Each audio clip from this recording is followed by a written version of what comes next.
ছাত্র জনতার কাছে শেখ হাসিনার শোচনীয়ভাবে পরাজয়ের পর প্রায় 6 দিন পরে শেখ হাসিনা ইন্ডিয়া থেকে মুখ খুললেন, উনি বাংলাদেশে আসবেন।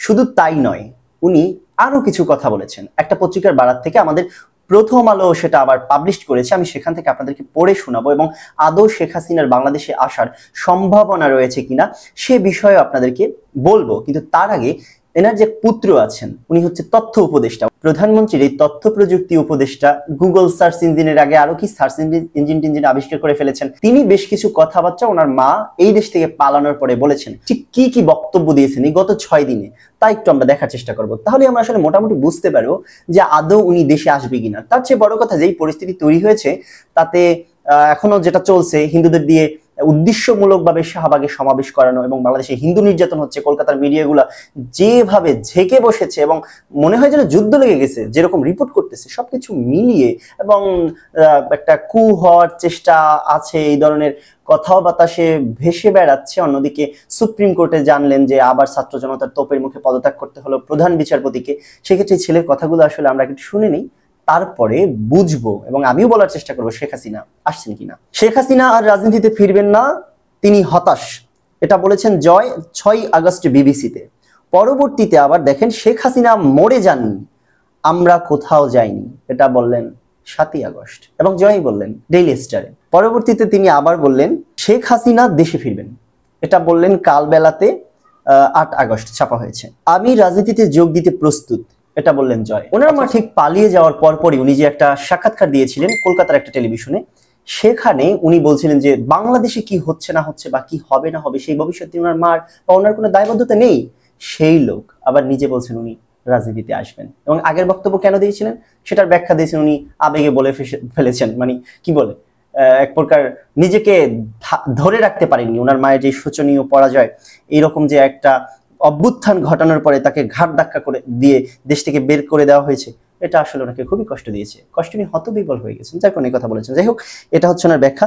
পরবর্তীতে আবার একটা কথা বললেন, সেটা হচ্ছে 9 আগস্ট প্রথম আলোতে প্রকাশ হয়েছে, অন্তর্বর্তী সরকার নির্বাচনের ঘোষণা দিলে দেশে ফিরবেন জয়।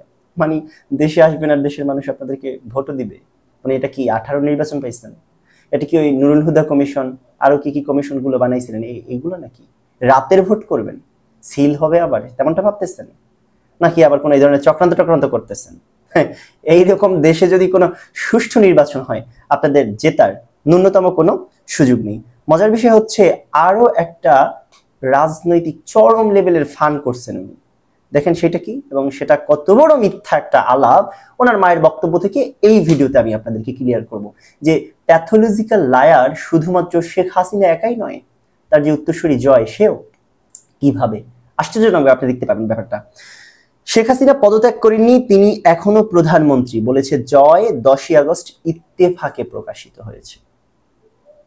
মানে কি বলতে পারি, অবাক। শেখ হাসিনা পদত্যাগ করেননি, অথচ ওনার মা আজকে প্রথম আলোতে যে মুখ খুললেন হঠাৎ করে, যে প্রথম আলো পত্রিকায় ছাপলো অনলাইন ভার্সনে আমি দেখলাম, সেখানে উনি 2 বার ওনার বক্তব্যে বলেছে উনি পদত্যাগ করেছে। জয় সাহেব, আপনি মিথ্যাবাদী না আপনার মা? এটা উত্তর আসলে দিতে হবে না, বাংলাদেশের জনগণ জানে আপনি এবং আপনার মা সম্পূর্ণরূপে মিথ্যার উপর দাঁড়িয়ে এই দেশের মানুষকে বিভাজনের মধ্যে ঠেলে দিয়ে এক ধরনের হিংসাত্মক রাজনীতি গড়ে তুলেছেন এবং সেটার উপরে বৈদেশিক কিছু স্বার্থান্বেষী মহলের সমর্থন নিয়ে আমাদের ঘাড়ে চেপে বসেছিলেন। আপনাদের মতো মিথ্যাবাদীদের আগামীর সুষ্ঠু সুন্দর সুনির্মল বাংলাদেশে স্থান হবে না, বাংলাদেশের মানুষ দিবে না। বাংলাদেশের মানুষ বাদ দেন, যেই ছাত্ররা এখন পর্যন্ত রাস্তায় দাঁড়িয়ে রোদের মধ্যে বৃষ্টির মধ্যে ট্রাফিক না থাকা অবস্থায় ট্রাফিক যাতে ঠিক মতো চলতে পারে কাজ করে যাচ্ছেন, ওরা আপনাদের এই মিথ্যা কথা কি ধরতে পারবে না? আমি ওনার মায়ের বক্তব্যগুলো একটু পড়ার চেষ্টা করছি। প্রথম আলোতে উনি হঠাৎ করে 6 দিন পর ঘুম ভেঙে বললেন যে আমি আবার দেশে যাব, রাজনীতিতে আসবো না, নেতাকর্মীদের উদ্দেশ্যে জাগরণীমূলক এক বক্তব্য দেওয়ার চেষ্টা করেছেন। সেটা কি বলতেছিলাম একটু দেখার চেষ্টা করছি।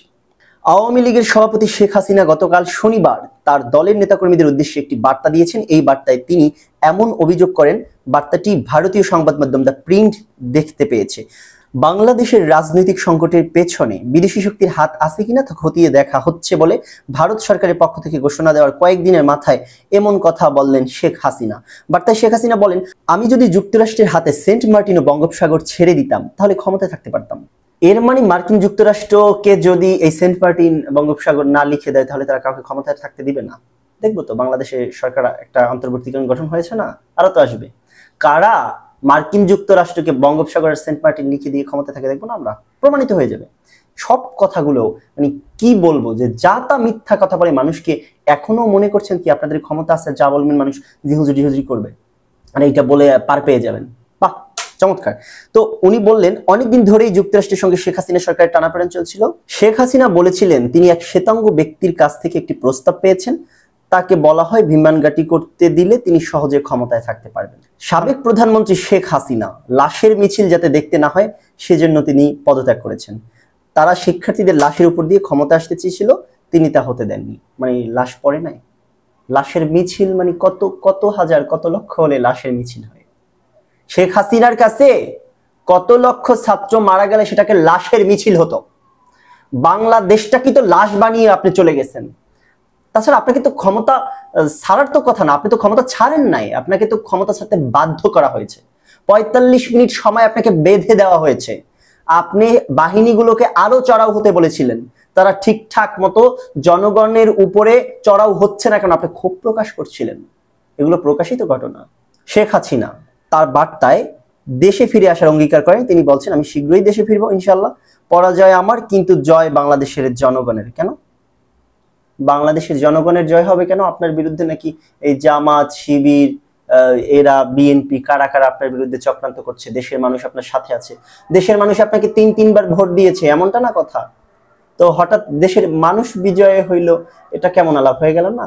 এটা তো রাজাকারের বাচ্চা, রাজাকারের নাতিপুতিরা, মতিয়া চৌধুরী একবার বলছিল না সংসদে, তারা কোটা সংস্কার চাচ্ছে, হ্যাঁ, মুক্তিযুদ্ধের বিপক্ষে কথা বলছে। আরো আপনাদের মন্ত্রী এমপিরা বলেছিলেন রাজাকারের বাচ্চা, হঠাৎ জনগণ হয়ে উঠলো কেন? মানে বুঝলাম না বিষয়টা। হ্যাঁ, দেখেন, ক্ষমতায় থাকা অবস্থায় চোখের মধ্যে যা খুশি তাই দেখা যায়, ক্ষমতা চলে যাওয়ার পর এরকমের সত্য কথাগুলো সুরসুর করে বের হয়ে আসে। আর বললেন উনি যে জনগণ বিজয়ী হয়েছে, অবশ্যই সে কথাই তো আমরা বলে আসছিলাম। জনগণের উপরে খবরদারি করে যা ইচ্ছা তাই করে ক্ষমতায় টেকা যায় না। জনগণ বিজিত হবেই এবং হয়ই। আওয়ামী লীগ পরাজিত হইলে জনগণ বিজিত হবে, এই ধরনের চিন্তা ভাবনা বহুত আগে থেকেই বাংলাদেশের মানুষ শুরু করেছে। ওনাদের 14 সালের নির্বাচনের পরই এই কনসেপ্ট বাংলাদেশের মানুষের মধ্যে স্টাবলিশড হয়ে গেছে। আওয়ামী লীগ আজকে সরাসরি জনগণের বিপক্ষে দাঁড়িয়েছে এবং সেই বিপক্ষে দাঁড়ানো অবস্থায় তার পরাজয় যখন হয়, সেই জয় জনগণেরই হয়। আপনাকে মনে রাখা উচিত আপনার বক্তব্য দিয়েই, বাংলাদেশ আওয়ামী লীগ জনগণের দল নয়, জনগণের বিপক্ষের দল, এবং তারা পরাজিত হয়েছে 2024 সালে পরাজিত হয়েছে, এবং আওয়ামী লীগ হচ্ছে 2024 সালের একটা পরাজিত শক্তি। তারা বাংলাদেশে আসবে অঙ্গীকার করে, আর দেশের মানুষ আসেন, সমস্যা কি? তার চেয়ে মজার বিষয় হচ্ছে আপনাকে তো বাংলাদেশের মানুষ দেখতে চায় দেশে। বাংলাদেশের যেই মানুষ রাস্তায় নেমে আপনাকে বিদায় করছে, তারা যদি জানতে পারে, তারা ক্ষোভ প্রকাশ করছে হাসিনা গেল কেন, কিভাবে গেল, আপনি গেছেন কেন, তাতে তো দুঃখ প্রকাশ করছে।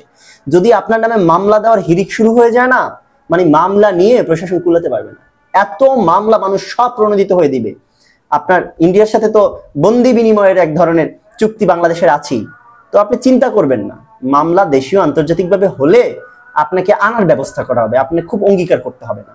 যদি কি না আপনি আবার কোন এই সরকারকে যদি ফেলে দেওয়া, বা এই সরকার, আমি বলছি আর কি, এটা তো আসলে ইনশাআল্লাহ সম্ভব নয় আমাদের দেশে, আর সেই সম্ভাবনাটুকু নেই। দেশ আজকে ঐক্যবদ্ধ। যদি কোনোভাবে, আলোচনার খাতিরে বলছি, যদি কোনোভাবে এই সরকারটা না থাকে তখন আপনি দেশে আসবেন, বা আমাদের জনসমর্থিত সরকার না থাকে তখন দেশে আসবেন, আপনি এসে যাতা করার চেষ্টা করবেন। সেই স্বপ্নটা বাস্তবায়ন হওয়ার নয়। বাংলাদেশ একটা জায়গায় জাতীয় স্বার্থে আছে, ঐক্যবদ্ধ। আপনাদের মদত পুষ্ট, মানে আপনাদেরকে যারা মদত দিয়ে রেখেছে, সেই সমস্ত শক্তি এবং আপনাদের পক্ষে যারা কথা বলেছে, তারা এদেশের জনগণের শক্তি, জনগণ এই বিশাল সত্যটি বুঝতে পেরেছে। আপনি নতুন যে কোনো ধরনের ছলাকলা মিথ্যা কথা বলে, এই যে আপনি এক কথা বলেন আপনি দেশে আসবেন, আপনি পদত্যাগ করেছেন, কিন্তু আপনার ছেলে প্রথম বললে আসবে না এবং বলে যে পদত্যাগ করেনি, এই সমস্ত মিথ্যা গোজামিলের বক্তব্য দিয়ে এদেশের মানুষকে খুশি করা যাবে না। আর ওই আওয়ামী লীগের লোকজন তো এখন জিহুজুর করবে না, কারণ তারা আপনার কাছ থেকে ওই চেটে চুটে কিছু খেত, পেত, পেট ভরতো, এই কারণে আপনার পক্ষে কথা বলতো। আজকে এইসব মিথ্যা কথা আপনি বলবেন, দেখবেন আপনার সেই কর্মী যারা আছে তারা বলবে। আপনি বলবেন না আমরা জনগণের ভোটে বিজয়ী হয়েছি। 2018 সালে 14 সালে যারা ভোট কেটে এবং 2024 সালে যারা গুন্ডামি করে আমাদের ভোটাধিকার কেড়ে নিয়ে আপনাকে ক্ষমতায় রাখছে, তারাই বলবে যে হাসিনা একটা মিথ্যাবাদী। এবং ওরা হাসতো তো আপনার বক্তব্য দেখে মুখে মনে মনে, যে এই হাসিনা কত বড় মিথ্যাবাদী, আমি একে ভোট কেটে ক্ষমতায় আনলাম, সে বলে আমি জনগণের ভোটে ক্ষমতায় আসছি। এই ধরনের কথা তো আপনার কর্মীরা বলবে। এখন তো সেই দিন নাই, চাটাচাটির দিন নাই, ওরা বুঝতে পারছে এবং ওরা অবস্থাটা আরো ভালোভাবে দেখছে আপনার থেকে। এখন দেশে চোর ডাকাত ধরে সাধারণ শিক্ষার্থীরা যেভাবে পুলিশ প্রশাসন না থাকা অবস্থায় ট্যাকেল দিচ্ছে, আপনি মনে করেন নাকি আপনার এই লেজহীন আওয়ামী লীগ, ছাত্রলীগ, গুন্ডালীগ দিয়ে আবার সেটাকে একটা অবস্থায় ফিরিয়ে নিয়ে আসতে পারবেন, আপনি ত্রাসের রাজত্ব কায়েম করতে পারবেন? এই আশা সম্পূর্ণ করে ফেলি। হাসিনা দেশে আসুক, এটা জনগণের মানুষের প্রত্যাশা। একই সাথে তার করা প্রত্যেকটা অপরাধের বিচার হোক, সেটাও জনগণের প্রত্যাশা। আপনাকে অঙ্গীকার করতে হবে না, আপনি ইন্ডিয়া থেকে চলে আসেন, সেই দাবি এদেশের মানুষ করছে। আর তার চেয়ে বড় কথা হচ্ছে হাসিনা দেশে আসবেন না। কেন আসবেন না? আসার তো কোনো রাস্তা নেই, সেই রাস্তা উনি রেখেছে। উনি যদি স্বেচ্ছায় পদত্যাগ করতেন, অবস্থা দেখে অনেক আগে পদত্যাগ করতে পারতেন এই ঘটনা শুরুর পরপরই, কিন্তু সেটা তো করেন নাই উনি। যেহেতু ফিরে আসার অবস্থা নেই, তারপরও তিনি এই ধরনের কথাবার্তা কেন বলতেছেন? মানে বাংলাদেশ নিয়ে তো আসলে ওনার কোনো চিন্তা নেই। বাংলাদেশ ভেসে যাক, ধ্বংস হয়ে যাক, যেই ভূমি উনি দখল করতে না পারবেন, যেইখানে উনি রাজত্ব না করতে পারবেন, সেই ভূমি থেকে লাভ কি? এই ধরনের চিন্তা ভাবনাই ওনারা করেন, এটা আমরা বুঝি। তারপরে এখন একটু উস্কানি দেওয়ার চেষ্টা করতেছেন। আওয়ামী লীগ যারা একটু ওই যে মানে কি বলে মগজ যাদের এইখানে থাকে না, এই গ্রুপটা যাতে বের হয়ে একটু সহিংসতা চালাতে পারে, এবং যাদেরকে রেখে গেছে আসলে ওদের ফুড সোলজার আছে না, লেসপেন্সার, যারা সার্ভ দিস আনকন্ডিশনালি, তারা তো আসলে আমাদের দেশের প্রশাসনে বলতে টোটাল অ্যাডমিনিস্ট্রেশন মধ্যে এখন তো পুরোপুরি সেটা ক্লিয়ার হয় না। তারা আছে না, দেখছে কোনোভাবে আবার একটু করা যায় কিনা কুটু, না না সম্ভব হবে না। এ ধরনের চিন্তা ভাবনা মাথা থেকে একদম ঝেড়ে ফেলতে পারেন।